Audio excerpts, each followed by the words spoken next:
Qué bueno que están con nosotros nuevamente. En esta oportunidad estaremos revisando Gálatas capítulo número 1, versículos 6 y 7. El texto dice de la siguiente manera: Estoy maravillado de que tan pronto os hayáis alejado del que os llamó por la gracia del Mesías para seguir un evangelio diferente. No que haya otro, sino que hay algunos que os perturban y quieren pervertir el evangelio del Mesías. Pablo comienza diciendo: estoy maravillado. Aquí Pablo expresa su absoluto asombro o profunda sorpresa que lo deja inmerso en un profundo silencio, enmudecido, como muerto. Esto es lo que expresan las palabras estoy maravillado.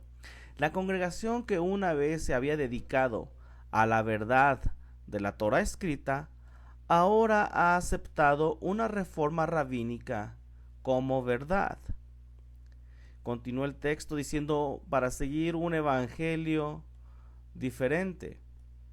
Estas palabras abordan en gran parte el problema de las comunidades de Galacia, enseñando otro evangelio o un evangelio diferente.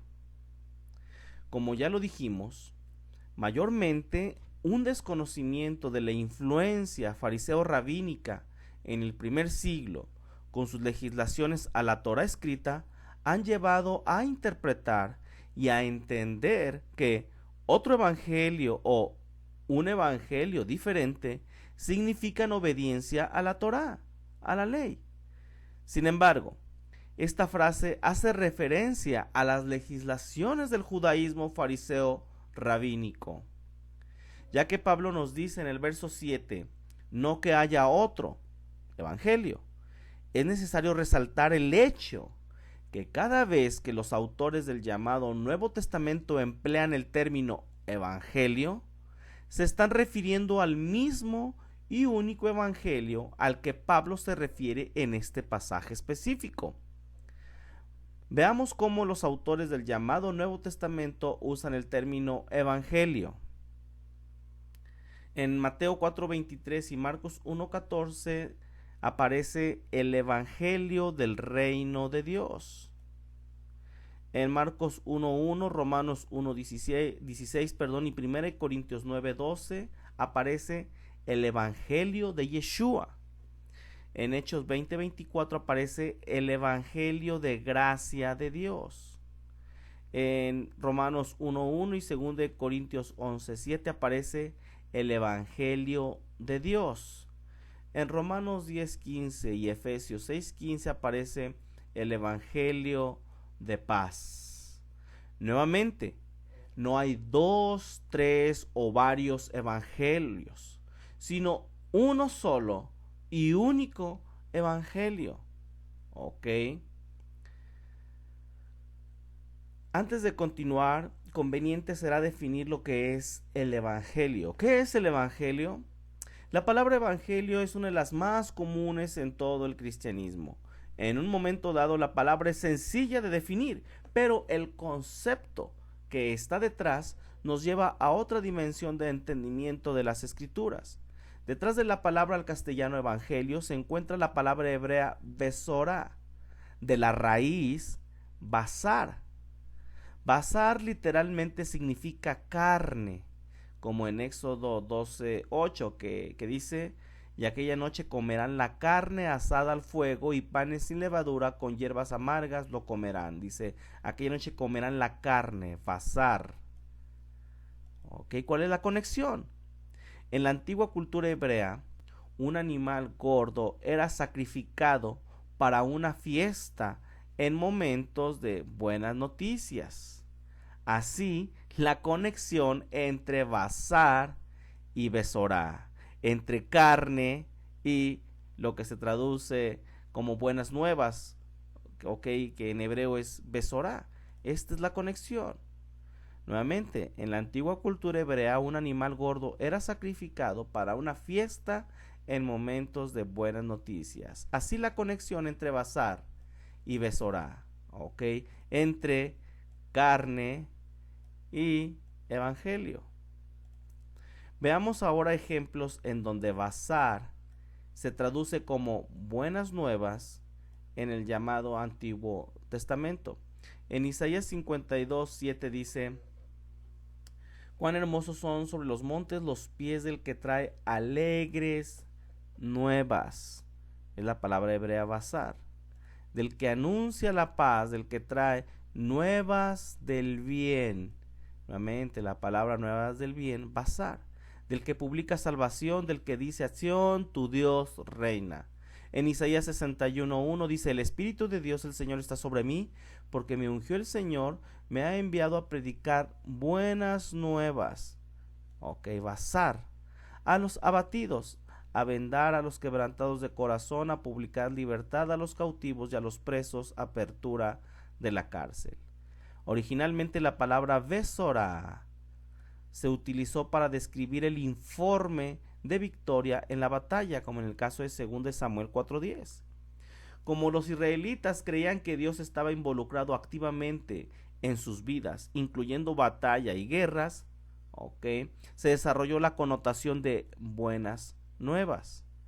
Proclamar las buenas nuevas del éxito de Israel en la batalla era proclamar el triunfo de Dios sobre sus enemigos.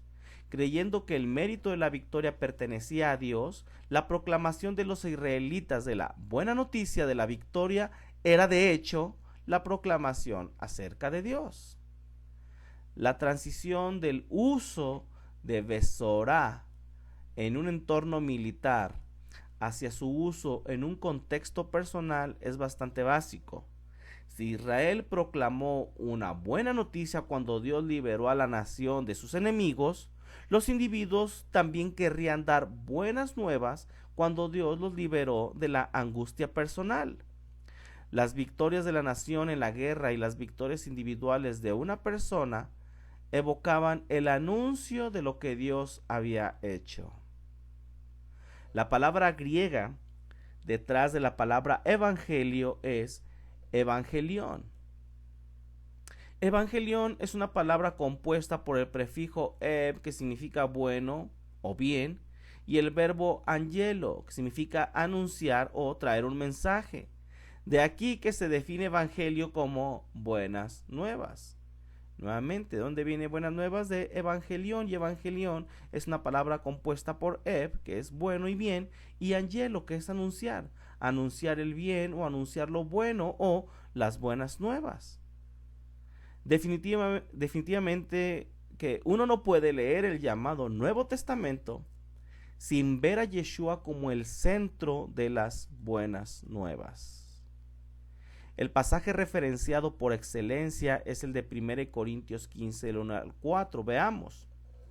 Además os declaro, hermanos, el evangelio que os he predicado, el cual también recibisteis, en el cual también perseveráis, por el cual asimismo si retenéis la palabra que os he predicado sois salvos, si no creísteis en vano.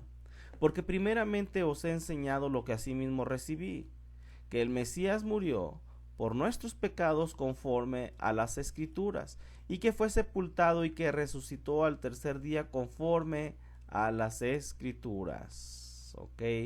Sin embargo, ¿debe el evangelio ser entendido como solo el mensaje de la muerte, sepultura y resurrección de Yeshua? ¿Fue el evangelio proclamado por primera vez en el llamado Nuevo Testamento? ¿Hay algo más del mensaje del evangelio que nos estamos perdiendo? El emisario Pablo discute las profundas implicaciones del significado del término evangelio en Romanos 10, 14 al 17. Y dice el texto de la siguiente manera: ¿cómo pues invocarán a aquel en el cual no han creído? ¿Y cómo creerán en aquel de quien no han oído? ¿Y cómo oirán sin haber quien les predique? ¿Y cómo predicarán si no fueren enviados? Como está escrito: cuán hermosos son los pies de los que anuncian la paz, de los que anuncian buenas nuevas. Mas no todos obedecieron al evangelio. Pues Isaías dice: Señor, ¿quién ha creído a nuestro anuncio? Así que la fe es por el oír, y el oír por la palabra de Dios. Pablo cita aquí a Isaías 52:7. Veamos entonces el contexto de Isaías para determinar qué son las buenas nuevas o el evangelio al que Pablo se está refiriendo. Y bueno, pues vamos a ponerle contexto a Isaías 52:7, leyendo desde el versículo número 2. Sacúdete del polvo, levántate y siéntate, Jerusalén, suelta las ataduras de tu cuello, cautiva hija de Sión, porque así dice el Señor: de balde fuisteis vendidos, por tanto sin dinero seréis rescatados. Porque así dijo Dios el Señor: mi pueblo descendió a Egipto en tiempo pasado para morar allá, y el asirio lo cautivó sin razón. Y ahora, ¿qué hago aquí? Dice el Señor, ya que mi pueblo es llevado injustamente, y los que en él se enseñorean lo hacen aullar, dice el Señor, y continuamente es blasfemado mi nombre todo el día. Por tanto, mi pueblo sabrá mi nombre por esta causa en aquel día, porque yo mismo que hablo, he aquí estaré presente. Versículo 7. Cuán hermosos son sobre los montes los pies del que trae alegres nuevas, del que anuncia la paz, del que trae nuevas del bien, del que publica salvación, del que dice a Sión: tu Dios reina. Voz de tus atalayas, alzarán la voz, juntamente darán voces de júbilo, porque ojo a ojo verán que el Señor vuelve a traer a Sión. Cantad alabanzas, alegraos juntamente, soledades de Jerusalén, porque el Señor ha consolado a su pueblo, a Jerusalén ha redimido. El Señor desnudó su santo brazo ante los ojos de todas las naciones, y todos los confines de la tierra verán la salvación del Dios nuestro. El contexto claramente habla de la rebeldía del pueblo de Israel a Dios, la disciplina, exilio y la restauración. ¿Qué son entonces las buenas nuevas o el Evangelio? De acuerdo al contexto de este pasaje y en línea con los profetas, el Evangelio son las buenas nuevas del amor inextinguible que Dios el Padre tiene para su pueblo Israel, que ha sido dispersado y exiliado entre los gentiles por causa de su pecado y rebeldía, que se ha separado de su Creador, su esposo, que se ha convertido en extranjero a los pactos de la promesa y de la ciudadanía de Israel, y sin Dios y sin esperanza. Pero por la misericordia de Dios, estos mismos niños caprichosos y obstinados han sido hechos cercanos y redimidos por la sangre del Mesías Yeshua, el siervo sufriente, quien pagó el precio por el pecado de su adulterio espiritual, por romper sus acuerdos matrimoniales con Dios. Son, por lo tanto, no más extraños y extranjeros, sino que al igual que el hijo pródigo regresarán a la casa de su padre. La muerte, sepultura y resurrección de Yeshua es una fórmula encapsulada que sumariza el medio por el cual la reconciliación es obtenida a través del Mesías. Para complementar, notemos que el Evangelio es llamado la palabra de verdad en Colosenses 1:5, y dice el texto: a causa de la esperanza reservada para ustedes en el cielo. De esta esperanza ya han sabido por la palabra de verdad, que es el Evangelio. ¿Okay? La palabra de verdad dice que es el Evangelio. ¿Qué es la palabra de verdad? La Torá. Veamos lo que dice Salmo 119:142. Tu justicia es justicia eterna y tu ley, la verdad. ¿Ok? Y tu ley, la verdad. De manera que cuando dice aquí en Colosenses 1:5, por la palabra de verdad o la Torá, que es el Evangelio. Así el Evangelio es la palabra de verdad y la palabra de verdad es la Torá. Otro asunto, otro punto para complementar lo que respecta al Evangelio es que el Evangelio debe de ser obedecido según 2 Tesalonicenses 1 del 7 al 8, y dice el texto: y a vosotros que sois atribulados, daros reposo con nosotros cuando se manifieste el Señor Yeshua desde el cielo con los ángeles de su poder, en llama de fuego, para dar retribución a los que no conocieron a Dios ni obedecen al Evangelio de nuestro Señor Yeshua el Mesías. ¿Ok? Entonces el Evangelio debe ser obedecido. También el Evangelio fue presentado por Moisés. Veamos lo que dice Hebreos 3 del versículo 16 hasta el 4:2. ¿Quiénes fueron los que habiendo oído le provocaron? ¿No fueron todos los que salieron de Egipto por mano de Moisés? Versículo 1, capítulo 4. Temamos pues no sea que, permaneciendo aún la promesa de entrar en su reposo, alguno de vosotros parezca no haberlo alcanzado. Porque también a nosotros se nos ha anunciado la buena nueva como a ellos, pero no les aprovechó el oír la palabra, por no ir acompañada de fe en los que la oyeron. Ok. Es interesante que, como dijimos, el título de este punto es: el Evangelio fue presentado por Moisés. Dice ahí que la generación que salió de Egipto, al igual que la generación en los tiempos de Pablo, que dice también a nosotros, a ambas generaciones, dice, se nos ha anunciado la buena nueva como a ellos. Estas palabras, buena nueva, es la palabra griega evangelión. Ok, de manera que lo que está poniendo sobre la mesa, ok, el autor de Hebreos, es que la generación que salió de Egipto, ok, también se le fue anunciado el Evangelio. Pero dice, pero no les aprovechó el oír la palabra por no ir acompañada de fe en los que la oyeron. Ok, notemos entonces también que la buena nueva, ok, o el Evangelio, es llamada la palabra.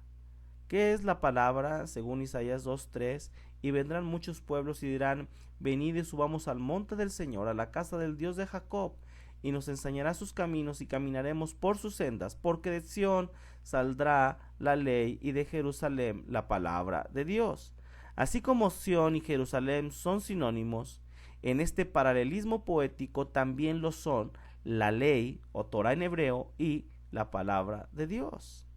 Ok, interesantemente que en Hebreos 4 versículo 2 la palabra griega evangelión no se tradujo como comúnmente lo hace como evangelio, sino buena nueva. ¿Por qué? Por ciertos, vamos a llamarle así, ciertos prejuicios teológicos que tenían los traductores. No les hacía sentido que la generación que salió de Egipto, al igual que la generación de Pablo, se les haya anunciado el Evangelio, de manera que, el traductor dice, bueno, a la generación de Moisés escucharon la buena nueva, y las generaciones de los tiempos del Mesías hacia adelante, ellos se les anuncia el Evangelio, Bueno, vamos a continuar. De acuerdo entonces a lo que tenemos aquí en Hebreos 4:2, que la palabra es la buena nueva y la buena nueva es el Evangelio, tenemos lo siguiente: el Evangelio es la palabra es una referencia a la palabra de Dios, y la palabra de Dios es la Torá, como lo vimos en Isaías 2:3. El Evangelio incluye las promesas hechas a Abraham, Isaac y Jacob, de acuerdo a Hechos 13:32. Dice el texto, y nosotros también os anunciamos el Evangelio de aquella promesa hecha a nuestros padres. Nuevamente, el Evangelio incluye las promesas hechas a Abraham, Isaac y Jacob, de acuerdo a Hechos 13:32. También el Evangelio fue prometido por medio de los profetas, de acuerdo a Romanos 1 del 1 al 2. Pablo, siervo de Yeshua el Mesías, llamado a ser apóstol, apartado para el Evangelio de Dios, que él había prometido antes por sus profetas en las santas escrituras. Conclusión: el Evangelio no se originó en el llamado Nuevo Testamento, mucho menos con el cristianismo. El Evangelio era un concepto bien conocido y entendido en el primer siglo y antes de la aparición de Yeshua en la tierra de Israel. Las buenas nuevas es el mensaje sagrado de que si se mantenían fieles al pacto de Dios como fue revelado a través de Moisés, entonces Dios prosperaría sus vidas en la tierra de la promesa. ¿Ok? Si ellos no se mantenían fieles, vendrían maldiciones y vendría exilio. Pero allí en el exilio, si el pueblo de Israel levantaba sus ojos y se arrepentía, Dios los restauraría y los volvería a su tierra. Esto es el evangelio. ¿Ok? Dice el doctor Dan Ben Abraham, un evangelio desarraigado de las promesas hechas a nuestros padres no es el verdadero evangelio. Igualmente, dice el doctor Dan Ben Abraham, presentar un evangelio sin Torah es filosofía. Vemos también cómo Yeshua empezó su ministerio hablando del evangelio, sin que al principio incluyera hablar de sus sufrimientos, muerte y resurrección. Si el evangelio hubiera sido algo desconocido para el judío del primer siglo, Yeshua nunca les hubiera pedido creer o poner su confianza en algo desconocido, o que el pueblo no tuviera la más mínima idea de lo que significaba. De aquí que Yeshua decía al principio de su ministerio, en el versículo 14 y 15 de Marcos 1, después de que Yohanan o Juan fue encarcelado, Yeshua vino a Galilea predicando el evangelio del reino de Dios, diciendo: el tiempo se ha cumplido y el reino de Dios se ha acercado. Arrepentíos y creed en el evangelio. Con toda la información que hemos presentado hasta este momento, estamos en posición de definir entonces lo que es otro evangelio. Ya definimos lo que es el evangelio, ahora ya estamos en posición de definir lo que es otro evangelio. ¿Qué es a lo que Pablo llama otro evangelio y pervertir el evangelio? Primero me gustaría mencionar que 3 cosas se mencionan respecto a este otro evangelio. Número 1, es ilegítimo, ya que Pablo lo llama otro evangelio. Número 2, no es bueno, ya que perturba. Y número 3, es una distorsión del verdadero evangelio, ya que pervierte el evangelio de Yeshua. Recordemos que en el primer siglo la ley fariseo rabínica oral había desplazado a la Torá escrita. Contrariamente a la opinión de muchos maestros en círculos cristianos, los fariseos no estaban enseñando y obedeciendo la ley de las escrituras del Antiguo Testamento, del llamado Antiguo Testamento. Veamos lo que dice en Mateo 15:3. Respondiendo él, hablando de Yeshua, les dijo: ¿por qué también vosotros quebrantáis el mandamiento de Dios por vuestra tradición? Nuevamente, comúnmente se piensa que los fariseos en el primer siglo estaban guardando los mandamientos, pero esto no es así. Yeshua les reclama y les dice: ¿por qué quebrantan el mandamiento de Dios por vuestra tradición? Dice Isaías 29:13, que también está citado en Mateo 15:7. Dice pues el Señor: porque este pueblo se acerca a mí con su boca y con sus labios me honra, pero su corazón está lejos de mí, y su temor de mí no es más que un mandamiento de hombres que les ha sido enseñado. ¿Por qué citamos Isaías 29:13 y Mateo 15:3 nuevamente? Contrariamente a la opinión de muchos maestros en círculos cristianos, los fariseos no estaban enseñando y obedeciendo la ley de las escrituras del llamado Antiguo Testamento. Ok, lo que ellos obedecían y hacían eran mandamientos de hombres, tradiciones. Ok, ¿cuál es la idea de los mandamientos aprendidos de hombres? ¿De qué trata todo esto?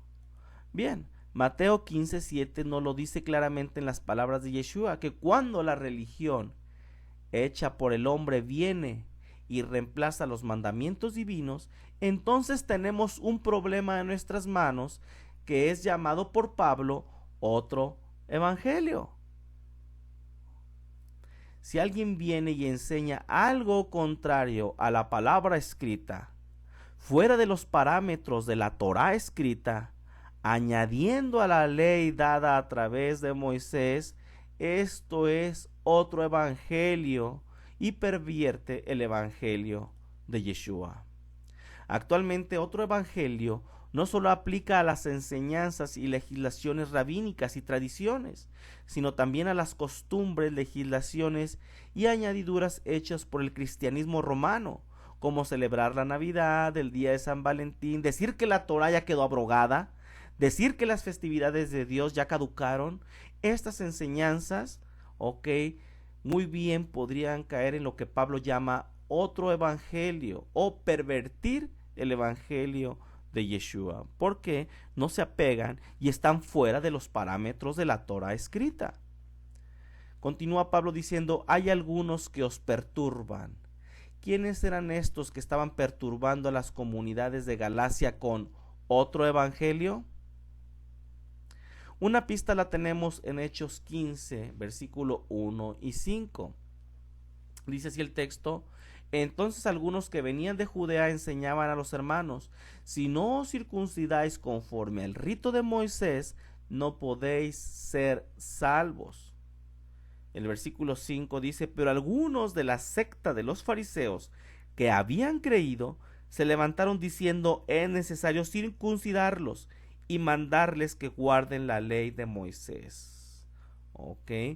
Nuevamente, vamos a tratar de investigar quiénes eran estos que estaban perturbando a las comunidades de Galacia, y una pista la tenemos en Hechos 15 del 1 al 5. Es muy poco probable, que estos fariseos que estaban sugiriendo o exigiendo que se circuncidaran conforme al rito de Moisés, es muy poco probable que hayan sido prosélitos, esto es, gentiles convertidos al judaísmo. Hechos 15 está básicamente tratando con si los gentiles debían convertirse según la tradición fariseo rabínica, es decir, convertirse en prosélitos al judaísmo fariseo. Algunas características de estos que venían, de acuerdo a Gálatas, pues los encontramos, las encontramos en Hechos 15:1, que dice que eran de Judea. Dice 15:1, ¿recuerdan? Entonces algunos que venían de Judea. ¿Qué otras características tienen estos que venían de acuerdo a Gálatas? Eran de la secta de los fariseos, según Hechos 15:5. Reclamaban ser creyentes de Yeshua, ahí mismo en Hechos 15:5. Creían que no había salvación sin circuncisión, de acuerdo a Hechos 15:1. Eran enérgicos en su creencia al punto de que discutirían con Pablo y Bernabé sobre el asunto, e incluso para acercarse a los apóstoles y a los ancianos, de acuerdo a Hechos 15:2. Pablo los identifica como falsos hermanos en Gálatas 2:4. Entran a escondidas para reducir a esclavitud, de acuerdo a Gálatas 2:4 también. Ellos mismos no guardan la Torá, de acuerdo a Gálatas 6:13. Estaban interesados en la circuncisión de los gentiles para que pudieran recibir la gloria de los hombres, de acuerdo a Gálatas 6:12 y 13. Su secta tenía un historial de estar centrado en complacer al hombre, poniendo pesadas cargas sobre las personas que ellos mismos no podían hacer o no podían llevar, de acuerdo a Mateo 23:4 y 5 en la parte A. Dice, porque atan cargas pesadas y difíciles de llevar y las ponen sobre los hombros de los hombres, pero ellos ni con un dedo quieren moverlas. Antes hacen todas sus obras para ser vistos por los hombres. Estos hombres en las comunidades de Galacia estaban enseñando obediencia a las leyes religiosas de los fariseos. Recordemos que la ley oral del judaísmo fariseo rabínico es un cuerpo obligatorio y vinculante que demanda completa obediencia a la interpretación y autoridad rabínica. Este evangelio es algo como esto: el que obedece a los fariseos y sus legislaciones entrará en el reino de los cielos. Esto es lo que enseñaban y lo que predicaban, por así decirlo. De esta forma, los fariseos estaban enseñando y haciendo cumplir al pueblo de Israel otro evangelio. ¿Ok? Toda enseñanza hecha de hombres fuera de los parámetros de la Torá escrita es a lo que Pablo se refiere con otro evangelio o pervertir el evangelio del Mesías. ¿Ok? Gracias.